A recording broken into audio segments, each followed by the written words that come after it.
Welcome to Breaking the Narrative, a Stand With Us Canada podcast. I'm your host, Jesse Primoreno, and in each episode, we'll dive into the fight against anti-Semitism and the delegitimization of Israel. From student leaders to community advocates, we'll explore how people are standing up and making a difference. New episodes drop every other Thursday, so let's get into this week's conversation. Welcome back to another episode of Breaking the Narrative, a Stand With Us Canada podcast. I'm your host, Jesse Primoreno, and today thrilled to be joined by two guests that are going to help us dive into some of the other areas that anti-Semitism rears its head in our community.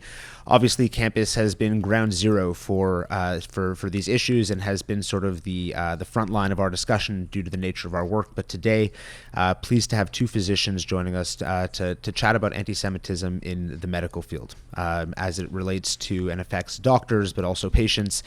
This is something obviously that may not be as discussed, like I just said, as the issues on campus, but are naturally of the utmost importance. So really thrilled to welcome Dr. Lior Bibas to the podcast today. Lior is a Montreal-based cardiologist and the founder and president of the Quebec Jewish Physician Association, as well as Dr. Yoni Freedhoff, who is a family doctor in Ottawa and an associate professor at the university as well. Yoni, Lior, thank you both so much for joining us today. Thank you, Jesse. Thank you. Really looking forward to having this conversation. I think, I've had the chance to chat with you both in the past, and, it's been really striking to hear the extent to which, the anti-Israel movement has, shown up in medical spaces and sort of gone beyond, as they have on campus, true protest for the Palestinian people, and ventured into the space of, anti-Semitic targeting, doxing, and isolation of, Jewish physicians and patients. So I would love to just start off by hearing from both of you about, generally sort of, what that's looked like, and, prominently what has stood out the most and affected you the most, through your path. And, maybe we'll start with you, Lior. I know that you have founded this, really important organization to support physicians in Quebec. And I'm curious, to hear a bit more about that. When was that founded? Was that post October 7th? And, what is the driving force behind your work? Thanks, Jesse.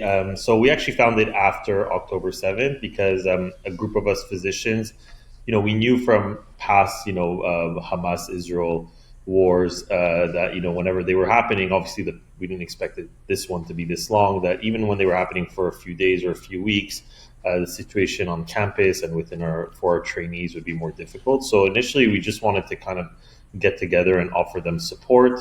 But then we realized pretty quickly, so this was like in November, that, we had a lot of job to do and how we needed to create a community, not only to support our trainees, but also to take a stand against anti-Semitism. So we formed in, November. We were actually, I know there's many Jewish medical associations that formed, but legally, we bragged that we're the first ones that filled up the papers. I think Ontario was a few days later.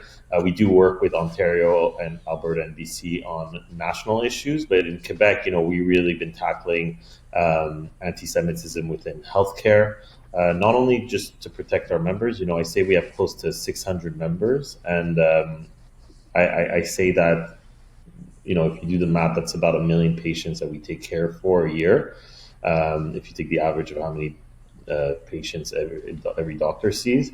So for us, we feel that we need to take a stand because obviously we belong, but also because it's unacceptable for trainees for physicians or even patients of any creed or nationality or ethnicity to feel like their training is at risk or that their care can be compromised because they're Jewish. So we've been taking a strong stand against anti-Semitism. It's been nonstop. I'm also a cardiologist. I do ICU, so my practice was pretty busy. I have 3 kids, but this has been really kind of like my nonstop work since all this started.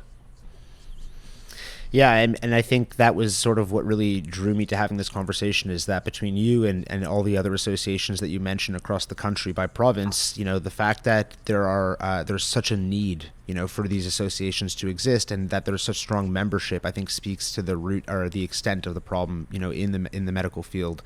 You use terms like, stand up to anti-Semitism, protect and support our members.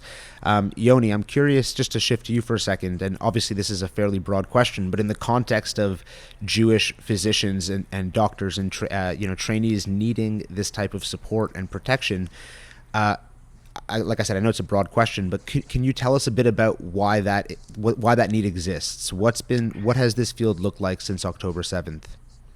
So I've been very vocal online unfortunately, for decades. I think I have an illness, in terms of being very vocal online. But bottom line is, post October 7th, suddenly I started receiving, because of having a platform, questions and requests from trainees and physicians to speak up about the anti-Semitism they were facing, again, post this horrific attack and even pre-Israel's response to the horrific attack. Trainees felt unsafe with particular co-trainees who were talking about intifada and resistance being justified and by all means necessary, and so on and so forth, from the river to the sea. And they felt very uncomfortable and, again, very unsafe. And just like Lior's experience, and I think probably every semi-large Jewish community in Canada probably saw a coming together of people in different fields consequent to this need. And we did that in Ottawa as well. Facebook groups came to be, WhatsApp groups came to be, and it really has been a remarkable thing. Clearly, the anti-Semitism, the Jew hate, and the anti-Zionism existed long before October 7th. We wouldn't have seen this if they didn't exist, but it wasn't really a concern of the Jewish community, and that's our failing. I really do think we dropped the ball on being on top of this, and our sort of belief that if we're just good doctors, good people, etc., that life will be just fine even in the face of these sorts of circumstances. And this is even despite the experiences, like Lior was saying, in 2014 and 2021 with prior wars in Gaza. So really, it's a need. The call to action is the fact that there are patients who are scared, there are trainees who are scared, there are doctors being doxxed, and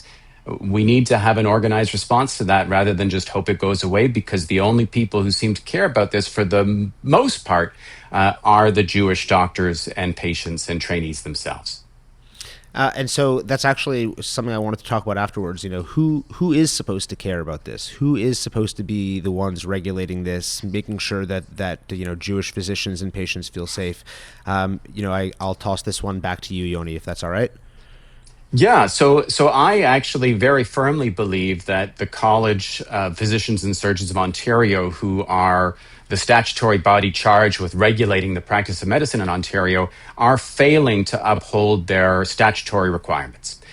So they are the self-regulators of the profession. Their job is to ensure that the public interest is served and protected from physicians who might be in breach of their responsibilities. There are things like the Regulated Health Professions Act, which states that colleges must regulate the profession, that professional misconduct includes conduct that's disgraceful, dishonorable, or unprofessional. Not reining in doctors who, for instance, and I can think of one right off the top of my head, who has stated explicitly that Zionism equals Palestinian genocide, that Intifada is something that he has cheered on, that resistance is the greatest form of love, that Bob Dylan and the Amsterdam pogrom were things worthy of celebration, that is an individual where I think it is reasonable to expect that Jewish patients, and certainly outwardly Zionist and outspoken patients, might receive a standard of care that differs. And that is something that I think is in breach of not just the Regulated Health Professions Act, but the Ontario Human Rights Code, where the CPSO could be said to facilitate or perpetuate systemic discrimination.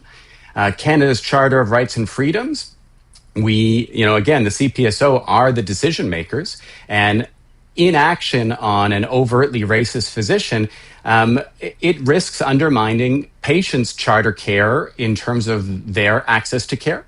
And then public trust in the profession is a problem, that they are ignoring. And so I really do feel that this has gone beyond the point of it being just a concern and we should be writing letters. I feel that there's grounds to sue the college, perhaps colleges plural, because they are failing in their obligations to protect Canadian Jews, Canadian Zionists. And it is really, maybe I'm just too jaded at this point, but I just don't feel like hoping that the right thing gets done without leaning on things like processes, policies, and laws and legal obligations.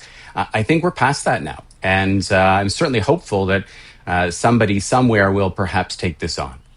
Yeah, because I think you've highlighted something really important, Yoni, which is that, it's the anti-Semitism and discrimination that Jewish doctors are facing is going to come out and be translated into a very seriously concerning perspective on whether the appropriate care is being given to Jewish patients by those physicians and by those nurses. And I think, we've seen a number of videos from the U.S. of people, nurses, doctors in their medical garb at the hospital, at their medical office, recording videos demonizing Jews, and then you think, well, who's the next patient that they might be treating a few minutes later? So, Lior, I guess to bring you back into the conversation, I'm curious to hear if you, in your capacity in this role and if, any of the physicians that you've worked with have reported or experienced similar things where there are doctors who are, or nurses, practitioners who are, openly, I guess, exposed as being, anti-Semitic. Forget anti-Zionist for a second, but anti-Semitic. So in our association, so first of all, I want to echo a lot of things that Yoni said. I think before October 7th, there's a bit of responsibility on the Jewish community. I don't think we thought, we could live with anti-Semites. I mean, our ancestors always did. And we would just continue doing our work. And, ever since October 7th, they came out in full force, and they've gotten more violent in their words, and also they've gotten more people to back them. So I definitely am concerned with the future, specifically for the two populations that I'm the most concerned for are the trainees, because medical training is very difficult. Without anti-Semitism and hatred, like it's super challenging. It takes the right circumstances to thrive, and Jews were always minorities in most medical schools, just by the number. So to have a small group of people that feel neglected, ignored, or cast aside, that doesn't set up to thrive as a physician. And obviously patients. I think patients, the last thing you need to worry about when you're vulnerable and sick is to be taken care of by someone that you think may be anti-Semite, whether they are or not. I'll give you an example. One of the issues we've had is in one of the pediatric hospitals in Montreal. There was a resident wearing a Palestinian badge, and it was actually the map of Israel, and the map of Israel and the Palestinian territories covered with the flag of Palestine. So obviously for us as Jews, as Zionists, that's a clear statement that it's not just a support for Palestinians. This is a complete erasure and genocide of the 8 million, 9 million Jews that live in Israel. And, when we brought that up, we were met with statements like, not everyone sees it like that. But I'm seeing it from a parent perspective. If my child is sick and is being wheeled off to surgery, and this is the person by their side, who has a map that's calling for the genocide of Jews in Israel, that's really that's really concerning. And, they should be just caring about their child. I have so many examples like this and I feel like I agree with Yoni that not enough is being done, and accountability will have to come, maybe from legal pushback eventually, because we're having a lot of battles, but I can't say that we're having a lot of wins as a Jewish community. And it's so many doctors. It really, I'm amazed at the comfort physicians seem to have, certainly here in Ontario. I'm perhaps less keyed into Quebec, but the comfort that some very specific physicians have in really espousing horrific views online publicly with no worries about recourse. There was a doctor who organized a very recent conference here in Ontario on international refugee medicine, I think was the broad topic, where this doctor collected a whole host of extremely vocal anti-Jewish, Jewish hatred, and anti-Zionist voices, along with Francesca Albanese, who has been voted by some as being Anti-Semite of the Year last year. And this particular doctor publicly on Twitter last week stated that the reason CBC did not cover the fact that other doctors were trying to have this conference changed or diminished in terms of its anti-Semitism was because of the CBC's Zionist funders. And, I know people had these views before October 7th, but people did not feel comfortable airing them publicly. These were quiet conversations around tables of people who have hatred in their hearts, but they weren't online public discourse without worry of any ramifications or consequences. And I know, Jesse, you mentioned just a moment ago, let's separate anti-Semitism and anti-Zionism. Anti-Zionism is something that doesn't need to be separated. There are Israeli people here, Zionism being we know the belief that Jews need self-determination in their homeland. It itself is a bad thing. I don't think we need to have this pussyfooting around as saying that anti-Zionism is a position that people can sort of reasonably hold, given that, we are talking about the genocide or the cleansing of a country of 10 million people. And so, sorry, I got off on a tangent there, but I think we're again too cautious about trying to excuse and allow for discourse that we would never do for anything else. And part of that is this acceptance of, there's a difference between anti-Semitism and anti-Zionism. I don't think there's a difference for the most part. I agree, Yoni. I think it's using it as an excuse, and I think for them it's an easier way out. The gloves are already off, but this is a way that they can continue pushing their message by just saying it's anti-Zionism. I think it's also because in medicine, there's a lot of maybe people that feel, that there's a bit of that social justice aspect, and because it's been put, the whole oppressive lens has been pushed so hard on a lot of these people. That they eat up what they hear about Israel, that it's just this this white colonizer oppressive force, and that translates to here that Jews are if you support Israel then you're racist. Like that's how it translates here. So it gives them an excuse because we don't accept racists in our so it's a lot of mental gymnastics, but you end up doing it and you end up getting to that conclusion and the action, and it's not just words now. Now we're seeing acts happening everywhere in Canada. Well, because that's really what it is at the end of the day, is like the constant inversion of everything all the time, right? That now for us to be Zionist is to be racist, when in reality it's anti-Zionism that is, by the way, Yoni, I 100% agree with you, is objectively 100% anti-Semitism. I wasn't trying to make a distinction or to distinguish them in any way before. I was more just saying, specific examples of Jew hatred, because as you just mentioned, Yoni, pre-October 7th, people had these views. Post-October 7th, they felt more comfortable sharing them. But what I've noticed lately, which is even more terrifying, is that now people aren't even afraid to use the word Jew. That in the past, over the last, almost 2 years now, it's been Zionist, right? Zionists not welcome. Zionists are racist. But now in the mainstream and in discourse that we're seeing, people seem a lot more comfortable to say, well, the Jews did this and the Jews are bombing the Palestinians. And I guess I was more just trying to distinguish those things from the context of, like, let's hear some examples of this overt anti-Semitism that I'm sure exists, in the medical practice. And so to that point and to that question, I want to ask, what has been sort of the response, like when you are dealing with these colleges and you're submitting complaints of things that are, overtly problematic? What are you hearing back from them, or are you hearing anything at all?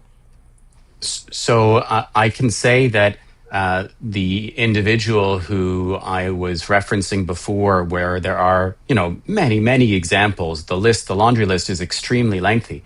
The college is very well aware. I believe that they may even be investigating, but have done nothing. And I I know at one point there were a lot of doctors who were submitting complaints about, and the public members too, not just physicians, but the public were submitting complaints about various doctors who were spewing hatred online. The college, my understanding, in many cases said, listen, you're not their actual patient, so we don't have to, or we won't investigate this complaint. I'm not sure that I agree that that is a bar that the college can legally use as a reason to not investigate overt racism from a physician in the public, where, again, there is a reasonable reason to consider there being a risk to patients who are Jewish or Zionist in that doctor's care, let alone maintaining the professionalism of medicine as a whole. But I'm confident, but without proof, that if this was a different form of racism, we would not be waiting literally years after complaints were filed to have some sort of a consequence or an outcome happen. And there is no reason that the CPSO can't act on its own. It should not require people to be patients of these doctors.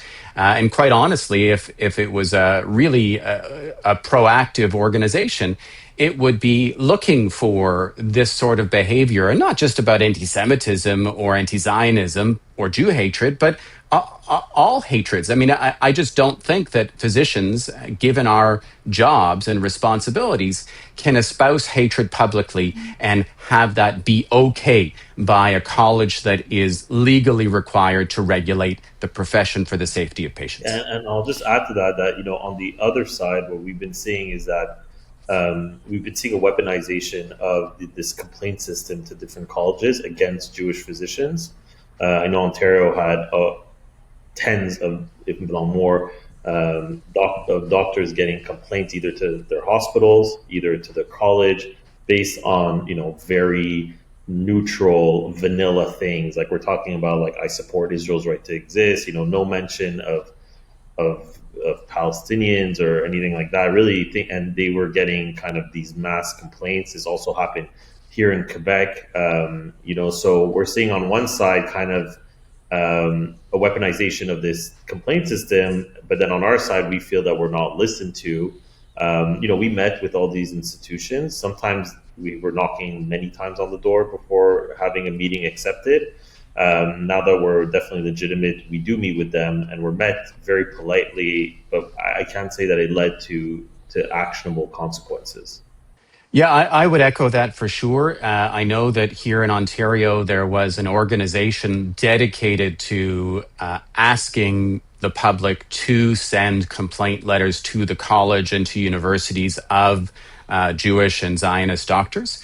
There was a letter that was signed early in the war from Jewish doctors explaining that, yes, we are Zionists. And that then led this organization to create what was reminiscent of the Soviet doctors plot, which for people who may not be aware of it, back in the bad old days of the 50s, with Soviet anti-Zionist anti-Semitism, the state put forward this notion that physicians were agents of Zionism and were accused of conspiring to assassinate Soviet leaders and betraying their oath and so forth.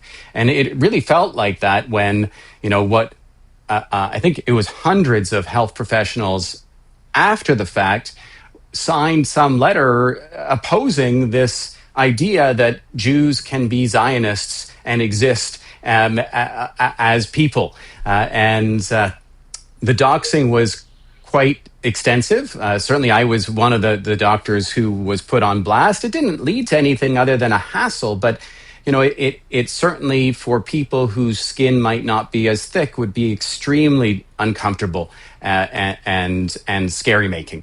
And so I really, again, I think that the college has failed me as a physician and me as a patient to deal with those doctors and these healthcare professionals who are not simply saying,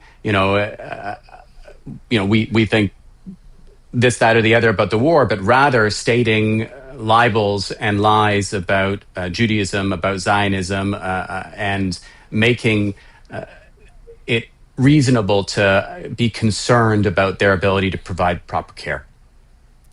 I mean, this is really scary stuff. I think that there are people that that have committed their entire lives. I mean, we were just talking, Lior, about how many years of school it took you to begin practicing and to start your career, and they're having their careers jeopardized, their mental health menaced, really, in a way, and furthermore, the waters surrounding good medical care and bad medical care are being muddied. As you said, Lior, the complaint system is being weaponized, right? And I think that's a really terrifying notion.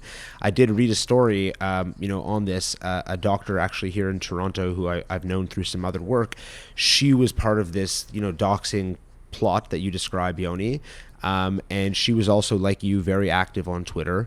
And her institution, the place where she practiced, said to her, well, we think it would be best if you closed your Twitter account down. And so to me, great. The institution had her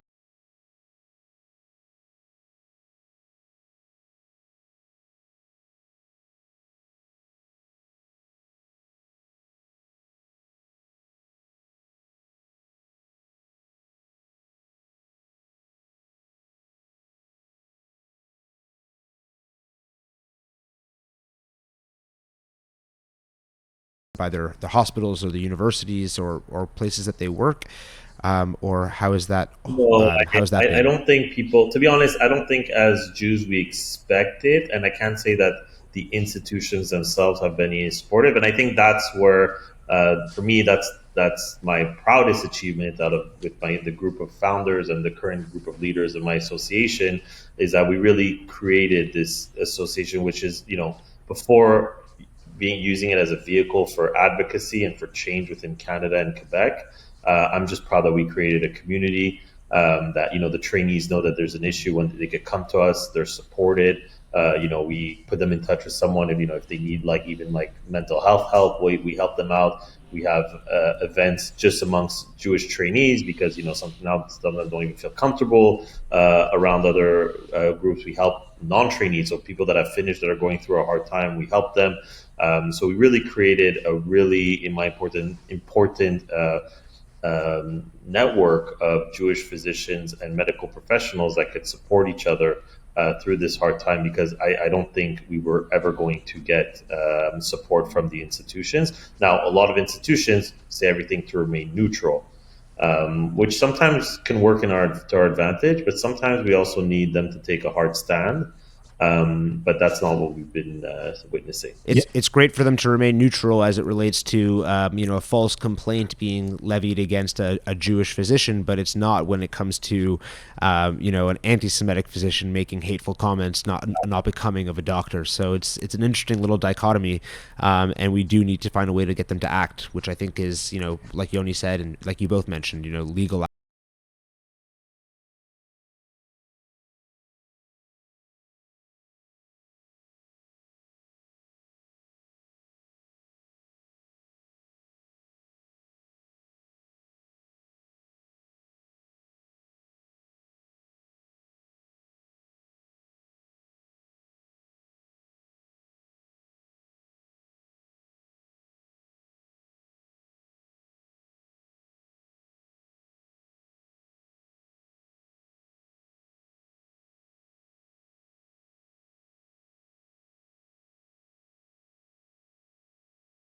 This weaponization of the college is real.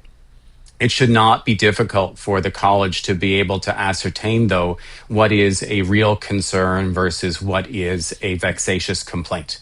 We live in a country that has adopted the IRA definition of anti-Semitism. Ontario, as a province, has also done so. I don't know what the other provinces have done, but there are guidelines whereby the colleges could easily identify what is racism, what is anti-Semitism, what is Jew hatred, versus what is just political expression. And we need to see action on the former and not the latter. But I think that pretending like this is not their responsibility, it's not reasonable. No, of course not. And it sounds like it's the same as what we're seeing on campus, right, with universities, that there is, like, on the surface, what seems like a complete unwillingness to protect Jewish students is the same as we're seeing with doctors as well. But I would even take it a step further and say that, these universities, they seem woefully underinformed as it relates to modern anti-Semitism, right? They think modern anti-Semitism is, swastikas and caricatures of Jews with big noses and tropes about, Jews running Hollywood, but it's so much more than that now in 2025, and the way that it presents itself is very different. And so the universities are a step behind, and it sounds like the colleges, of medicine are as well. And that's really a community issue, because, like, this is a big red flag. If we have Jewish trainees who can't get through their medical program because they're being bullied and isolated and demonized, or we have doctors who take a step away from their profession because they're being harassed, we now have less Jewish doctors. And then we have the anti-Semitic doctors who are not being reprimanded or held to account. What does that mean for the future of Jewish medicine, Jewish health in Canada, right? And I think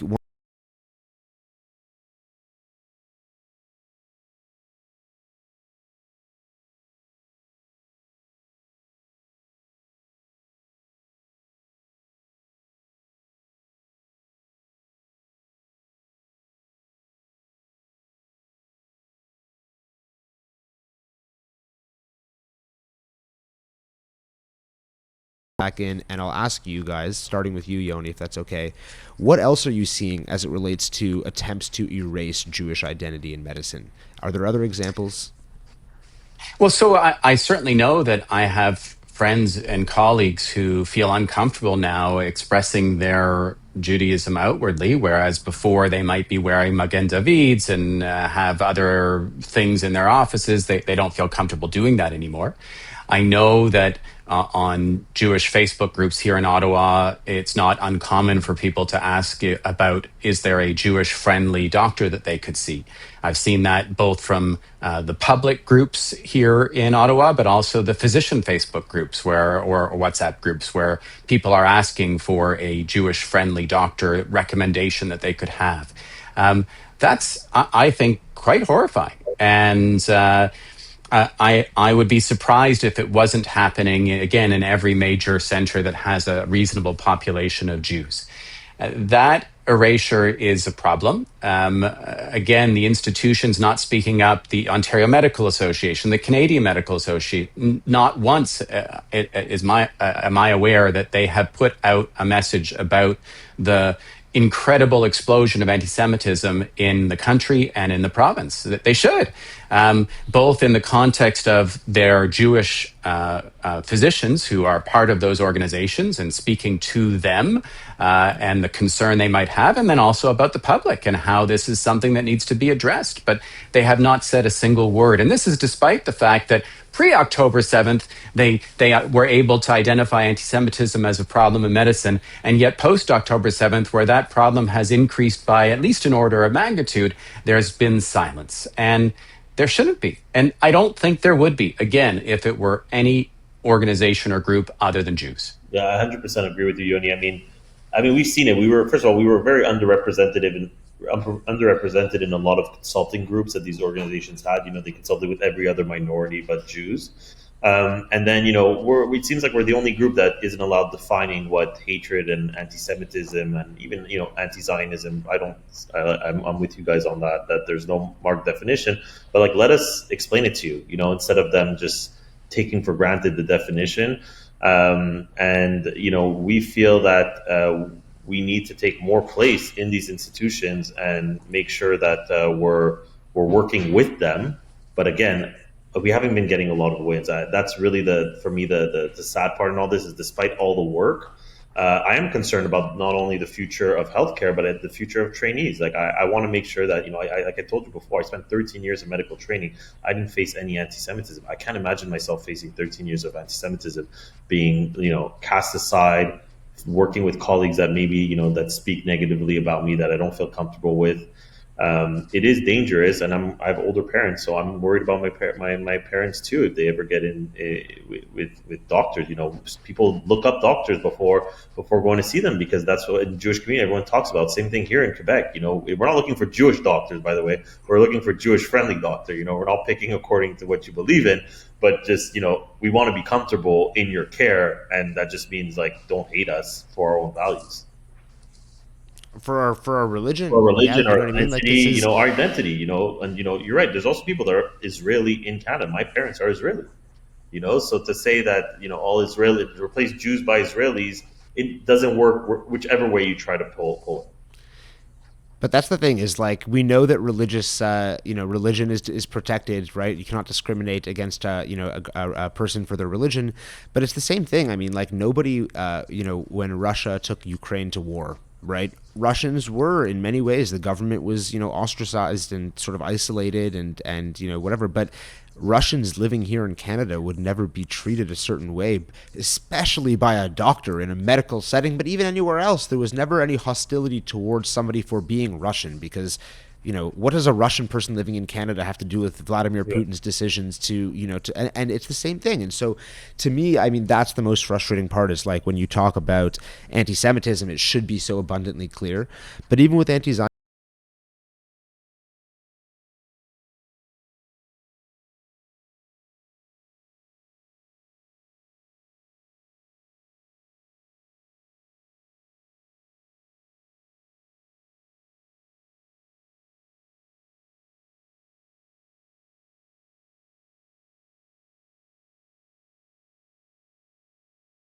I'll come to you with a follow-up question right after this. Well, I have to say, like, so I met so many trainees that I otherwise wouldn't have met, because now that as I'm getting older, they're getting younger. So I have to say, like, they are really resilient, because like I can't put myself in their shoes because I didn't go to university in that climate.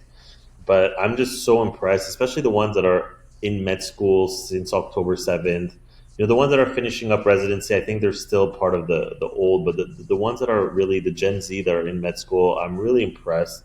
They tell me stories like, yeah, this happened, and they're just like, going through their days.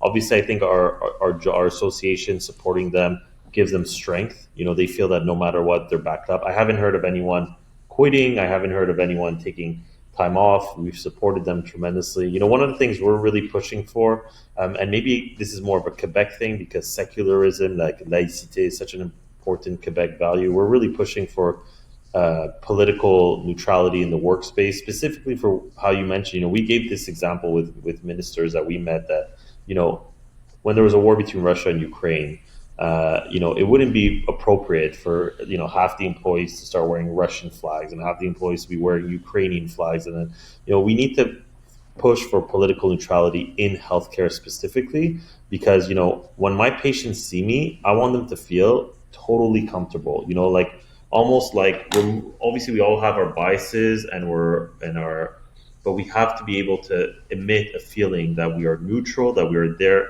for. There's nothing more important than the care that we're able to give to them right now. And if we start wearing, Palestinian flags, and even Israeli flags in the workspace, like, I'll be honest with you, I don't think that's necessary either. I'm a proud Jew. I don't need to wear an Israeli flag, but I also don't want my in the workplace, of course, and outside the workplace, you could do whatever you want. So one thing we're really pushing for is we have laws for this. Like, it is part of the laws. We're just asking to go back to a rule and law based society where these things are applied in order to protect the public. Yeah, I think that's actually really, really well said. That, like, in all these instances, campus, medicine, wherever, like, we're just seeking to go back to the way that we lived before this, right? That there were rules that were upheld that people knew would keep them safe. And I think for me, by the way, Lior, I agree 100%. It doesn't matter which side it is. This politics does not belong in healthcare. If I was a doctor, there's no way that I'm bringing Israeli flags into my office. Again, that's just my personal opinion, because to me, I do understand what that could do to somebody and how that could make somebody feel, even if that person might not agree.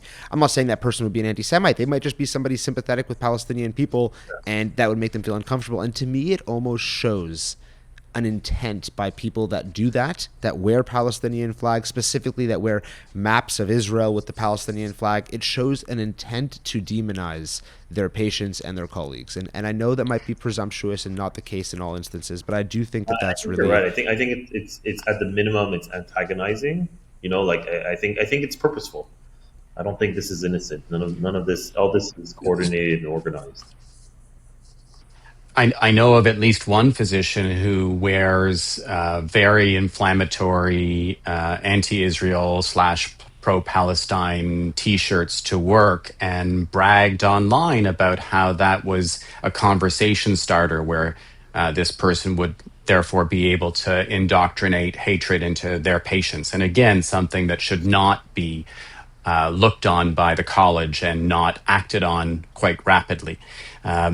One of the things you were asking in terms of the impact on trainees, and it's probably too early to really say, but my understanding is that the past 2 years have seen far lower rates of Jewish students in medical school at the University of Toronto compared with historical averages.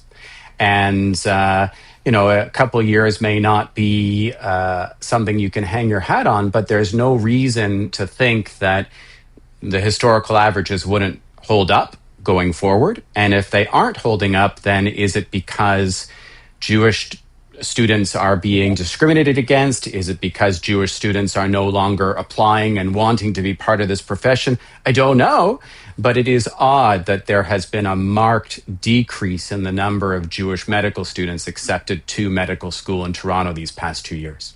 Yeah, I think it's the same thing that we talk about with our students, right? Is that when students come to a Stand With Us conference at the start of the year and they see, hundreds of students just like them from around, North America and around the world, it gives them a sense of empowerment that they can do this too and they can stand up and push back. And I'm sure it's the same in the medical field, that for all of these doctors who have joined, AMJQ and JMAO and all of these associations, that they feel that sense of, okay, I can push through this because I have a community to go through it with me. But at the same time, I also know that these careers feel so fragile to many of these doctors, right? That they've put so much work and effort into this, and they know the intentional harassment they might face should they come out and be more outspoken or, come and do a podcast like this, for example. And to me, that's the striking, the dichotomy that really strikes me the most, is that Jewish doctors are concerned about their careers for defending their identity and their truth and what's important to them. Meanwhile, anti-Semitic doctors on the other side have zero fear because the colleges are doing nothing about what is openly hateful rhetoric. So it just shows really an inherent deep flaw in the system. And like you said, Yoni, Lior, it sounds like you guys, have been doing everything in your power to push back against this, and eventually you get to a point where I think Lior sort of says okay, you got to throw your hands up and say, we're not getting the wins. What more needs to happen? And I think at this point it sounds like legal action is sort of that next step. So I wanted to ask you on that front 2 questions, and for both of you. One, have you tried that avenue before? Have you guys done anything legally to pursue this? And the second is, just to clarify, these colleges that we're talking about here, they have the authority to just strip doctors of their licenses, right? In the case that they don't feel. And so does that happen often in other cases? Do you see that as something that, or is it very much extreme cases only? I don't know about you, Yoni. I haven't heard of anyone that lost their license on either side based on comments they made online. And I know you're always referring to the doctor. I have a very good idea of who this doctor is. And it's appalling that But there's many. It's not just one, right, Lior? There's so many. But there's a few that it's shocking. It's shocking because it's not one thing. It's not a slip up. It's ongoing discourse. It's menacing. It's dangerous. It's on borderline calls for violence, and nothing is really being done. So I haven't heard of. Will you take certainly a celebration of violence? Whether it's I do think celebrating violence is in fact a call to violence, but there's no way to suggest that it's not the celebration of violence at times. as well as the spreading of various blood libels. Yes. Well, you take a Hippocratic oath, right, as a doctor. But do you, like, when you become certified, and forgive my ignorance, but are you accepting any type of, like, are there policies around practicing medicine that prevent you from So saying? we have ethical codes, we have deontological codes. So we're held to certain professional and ethical standards. For example, there are things like I've done a lot of interviews on TV. There are things that I could talk to you in a bar about that I can't say on TV as a physician, but that doesn't mean that your freedom of speech is stifled. In my opinion, that just means that you have to align with the values, because being a physician is not something that you just check in, check out. You're always seen as a physician. You represent the entire organization, and those are good things. It's good to have that. The problem is that there's people that are clearly not respecting those rules, and that there's no consequences anymore when those rules are not respected. So that's the rules are there. Let's just apply them. And the college can do things. I've not ever seen the college do anything in response to racism, because thankfully, other than this, I can't think of any other examples of overtly racist doctors making public statements to foment more racism. I've never seen that before, and I'm happy to say that. So I can't say that the college has acted in other cases like this, but I can say that back with the early days of COVID, there were doctors whose abilities to speak online and to practice after them spouting anti-vax comments online. The college clearly is able to rein doctors in if they want to fairly rapidly. And again, it's not as if they are not aware of the doctors and what is being said. Maybe there's just so much, like Lior was saying, and you too, Jesse, that the complaint system has been overloaded, but then that means it should be overhauled. But there are specific cases where it is so egregious that the lack of action is indefensible. And but I'm happy to say that I have no other examples, because doctors up till October 7th did not spout racist beliefs online publicly without fear. Well, it's the same as we're seeing, like I keep saying, but it's like abusive podium in the classroom, right? That this is not what doctors are supposed to be talking about. Forget being overtly racist, but even just talking politics is not a part of their job and their responsibilities. But I think what's frustrating and the most clear here for me is that there are violations taking place of policies that are not being upheld, and more importantly, that those policies are not often violated by anybody else unless directed towards the Jews. And again, we're just not seeing any kind of repercussions for it, which speaks to a greater systemic issue of a willingness to turn a blind eye to anti-Semitism. I just did a quick Google search while you were talking, and I'm sure there's more out there, but we're here talking right now, so we're not going to do deep dives. But there was a doctor suspended a couple of years ago, who had his license revoked for making Islamophobic comments. So it's clear, this is in Newfoundland, Labrador, by the way, so obviously very different colleges there than the ones we're referring to, but it's just clear that there are examples of that when it is a certain protected class that is not the Jewish people. So I really encourage anyone listening to this conversation, if you have, if you're a lawyer, if you have resources, it sounds like this might be the next step, right, Yoni, Lior, that we need to get some lawyers involved. I guarantee we can find plaintiffs. I guarantee. While you're at it, and we're calling on the public, like, one thing I have to say is that these colleges they're actually way more receptive to patient complaints than physician complaints. For example, a patient complaining and saying, "Hey, I wasn't comfortable being wheeled off to the OR in this true story, in someone that was wearing OR scrub hat with the flag of Palestine. I wasn't comfortable being wheeled off to my OR like that." It's much more powerful coming from a patient than from a physician complaint. And I have to say, as a Jewish community, a lot of Jews aren't aware that, we could complain, even if it's not within patient care. If you see that the story came out, or a statement came out publicly by a doctor, and you feel uncomfortable, even though that doctor is not your doctor, you could complain as a member of the public, as a lay member of public. And I feel, as a Jewish community, we haven't been doing enough. We kind of feel like, it's up to us. Let's insulate ourselves. We're protecting ourselves. That's what matters.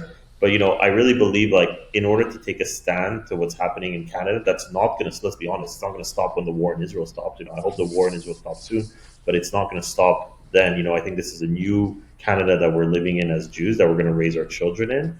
I think it's important that everyone knows that they have their part to play, and sometimes these little actions go a very long way. And then obviously lawyers, that would help. But if people are listening, spread the word that patient complaints can make a huge impact. So Yoni, I know you want to talk about the legal side. Just give me 1 second, because I really want to just touch on that. Lior. Sorry, Yoni, but I want to. No, it's okay.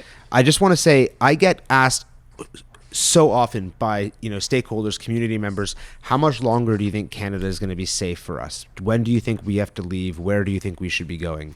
And the answer is never a date, a time, or a place. It's that we're not going to allow Canada to get to that place, and the only way we can do that is by collectively speaking up and doing more than we're doing now, because everyone feels like they're doing a lot, but we have to find a little bit more, another gear to kick it into. And this is one of those things I want to really say. It's super important that next time you see a story of something that happened in medicine and you repost it to your Instagram story, spend that few minutes instead figuring out where the right place to report this to is, making sure that this complaint gets to the college, the hospital, the institution, because this is how we can make change. And I want to make sure it's clear to everyone that this data is taken seriously to a certain degree, more than anecdotes and anything else of that nature. But the data has to exist in order to be measured and counted, right? So we need to We're consistently definitely follow told that students don't complain, that residents don't complain, that patients don't complain. And I don't know what this fear coming out. A lot of these are anonymized. There's mechanisms to protect the complaint, the plaintiff. But we need to do our part, because I agree with you. We're only here as long as we put up a fight, right? Because if everyone stops, then yeah, we're not going to win it. But I think together we can make a huge impact. Sorry, Yoni. I agree. Sorry, Yoni. Go ahead. No, that's okay. The value of the formal complaint is to help bolster any legal challenge. So here in Ontario, I absolutely am aware of people who were not the patients of particular doctors, but who were members of the public, not physicians, who complained about specific physicians, who received cursory letters back from the college saying that we are aware, but this person is not, they're not your doctor, and therefore, please be aware that we are aware of the situation. But if there's enough of those complaints and those letters back and inactions for those specific doctors, there's value. I get asked fairly regularly, as I'm sure both of you do as well, to sign open letters and petitions and so forth. And while I feel there's nothing wrong with doing any of those things, I think if those sorts of approaches by themselves worked, we would not be having our discussion today. And we need more than that. And the energy involved in creating these open letters and these petitions in the absence of any more formal challenge, I think, is to some degree wasted. I mean, it's feel good for us to be able to say we're upset about something and to write to people, but at the end of the day, that does not seem to be working. So we need to do more. I couldn't agree with you more. I couldn't agree with you more that we need to do more.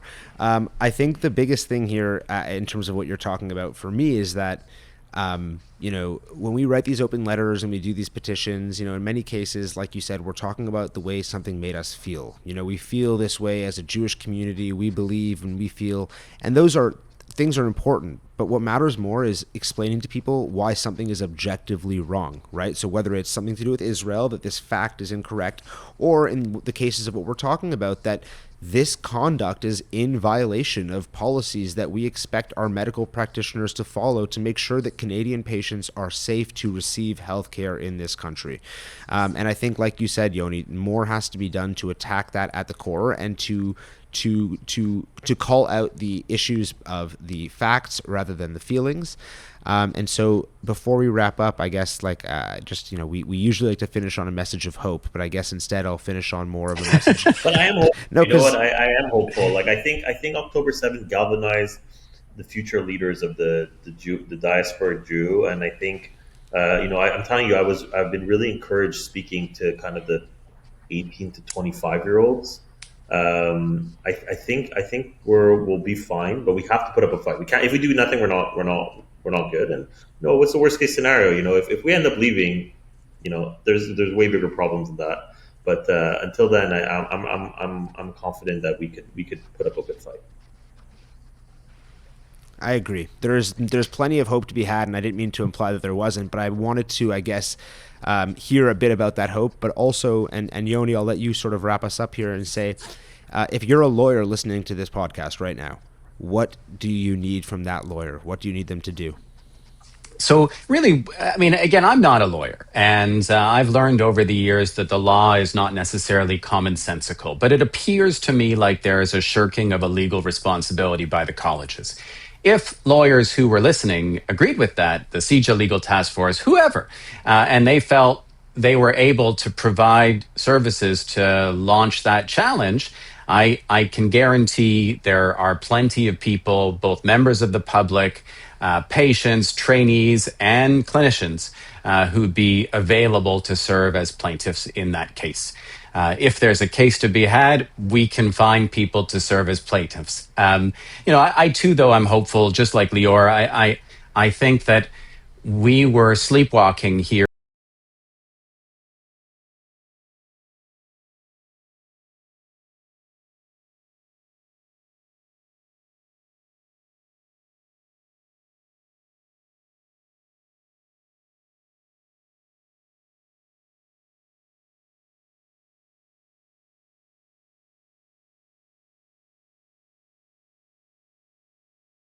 Getting us very far. No, unfortunately not. But I do appreciate both of your your optimism, and I share it as well. That it's been pretty unbelievable to see since October 7th the way that people have sort of stepped up and taken it upon themselves. I mean, you're both incredibly busy. You've got vibrant practices and families and lots of things that are going on outside of this conversation. But you've both taken it upon yourselves to really make this a big part of your life. Obviously the founding of your association, Lior, Yoni, all of the work that you're doing, to online and to work within the colleges and to support your peers, colleagues. We've actually seen so much of that outside of this space too, right? And I think that's a beautiful example of sort of like what the Jewish community does when we get to this place of being a little bit under threat, is that we come together and unite. And sometimes it would have been nice to see it a bit earlier, but better late than never. And I think each passing day and month, that unity gets stronger, and our passion, grows as well. So I really do share that optimism that, things are trending in a better direction than it might seem like on the surface. I really do believe that.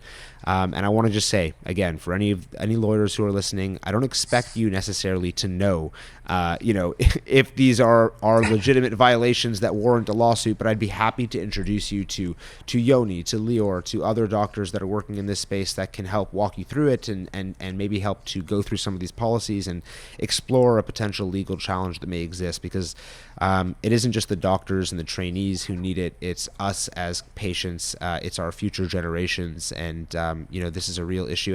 And I'll say, just to sort of bring it all together, that it isn't just about the Jewish community, right? This goes far beyond, there are other groups that will fall victim to this type of, radicalization if we don't sort of keep it in check.